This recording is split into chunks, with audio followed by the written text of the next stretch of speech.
Gaddar foundation రాష్ట్ర ప్రభుత్వం సంయుక్తంగా గద్దర్ జయంతి ఉత్సవాలను జనవరి 31 హైదరాబాద్ రవీంద్ర భారతిలో నిర్వహిస్తున్నట్లు గద్దర్ తనయుడు సూర్యనారాయణ తెలిపారు.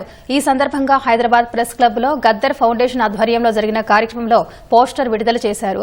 గద్దర్ పేరు చిరస్మరణీయంగా ఉండటానికి ఆయన ఆశయాలను నెరవేర్చాల్సిన అవసరం ఉందని అద్దంకి దయాకర్ అన్నారు.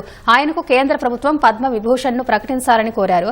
గద్దర్ సాంస్కృతిక వారసత్వాన్ని ముందుకు తీసుకెళ్లాల్సిన అవసరం ఉందని, ఆయన 77వ జయంతి వేడుకలను ప్రభుత్వం నిర్వహించడం సంతోషంగా ఉందని మాజీ ఎమ్మెల్యే క్రాంతి తెలిపారు.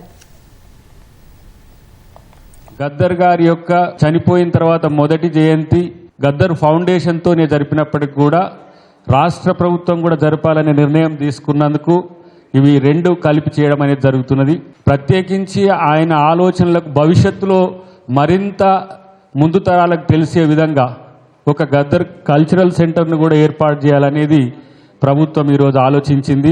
దానికి స్థలానికి సంబంధించిన అంశంలో కూడా త్వరలో ఒక ప్రకటన రాబోతుంది, ముఖ్యమంత్రి గారి నుంచి కానీ సీఎంఓ నుంచి కానీ. గద్దర్ అంటే ఒక్క పాట మాత్రమే కాదు, ఆయన ఆలోచన విధానాన్ని రేపటి తరానికి ప్రొక్యూర్ చేయాలంటే కూడా ఆయనకు ఒక సాంస్కృతిక సెంటర్ను ఏర్పాటు చేయాలని ప్రభుత్వం భావించింది. దానికి స్థలంతో పాటు ఏ విధంగా ఉండాలనేది కూడా ఫౌండేషన్తో కలిసి రేపు భవిష్యత్తులో నిర్ణయం తీసుకునే అవకాశం ఉంది. పద్మ విభూషణ్ లాంటిది ఇచ్చి సత్కరిస్తే ది బ్యాలడీర్ గా ప్రపంచ స్థాయిలో తన యొక్క ఆలోచనలు ఉన్నందుకు గౌరవ నరేంద్ర మోదీ గారు పద్మ విభూషణ్ ఇవ్వాలని చెప్పి మేము డిమాండ్ చేస్తున్నాం.